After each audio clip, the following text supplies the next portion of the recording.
God Save the Wine, il nostro evento uno dei più attesi, la vendemmia in via Tornabuoni, perché noi chiamiamo qui da tutta Italia produttori di vino e gli andiamo a chiedere com'è la vendemmia, cioè non è che siamo lì a chiamarli il 15 agosto, no, noi li vediamo a fine settembre, quindi non c'è scuse, la vendemmia è in corso e a Luca però facciamo la domanda più difficile, perché questo che abbiamo qui nel bicchiere è un'uva Bronner, un ibrido interspecifico oppure Piwi, che in tedesco non vi so pronunciare, ma vuol dire un'uva resistente ai funghi e alle malattie, quindi un'uva naturalissima che non ha bisogno di nessun tipo di intervento per arrivare a maturazione, ma che non so capito bene quando si vendemmia. Per esempio, è già stata vendemmiata quest'uva o no?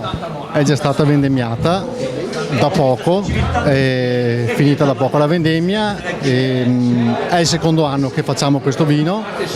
Il primo anno è stato un azzardo, però che ci ha dato grandi soddisfazioni. Ed è nato direttamente come bollicina o avete fatto anche una versione ferma? No, come bollicina, un rifermentato in bottiglia, e quest'anno abbiamo fatto anche un metodo classico che uscirà fra 2 anni, vediamo cosa uscirà. Un vitigno al di là dell'interspecificità e dell'essere un incrocio che ha una grandissima acidità, ha delle note limonose molto interessanti, ma che vanno anche verso il tropicale. In realtà è molto più ricco di un banale nota agrumata. Poi anche a livello di corpo, di struttura, è veramente, cioè ci vorrà qualche anno per capirlo questo Bronner.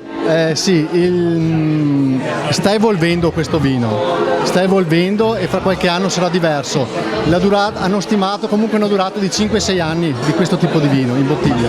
Un pet nat non è così banale, che spesso sono vini nascono rifermentati in bottiglia col tappo a corona per essere bevuti molto giovani. Ecco, ma Dio ti salvi, appunto siamo in Veneto, voi avete anche del Thai, no? Del Tokai? Abbiamo del Thai, sì, sarebbe il Tokai, che non si può più chiamare Tokai, di una vigna di quasi 100 anni, quasi centenaria.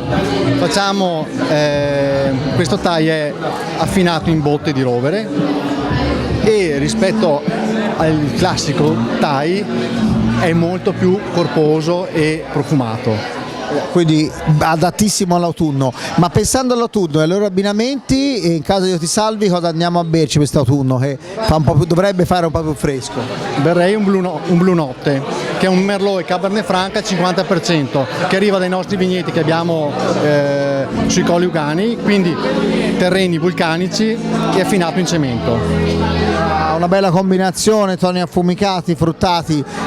A occhio per l'autunno mi ci ispirano un poco. Grazie mille.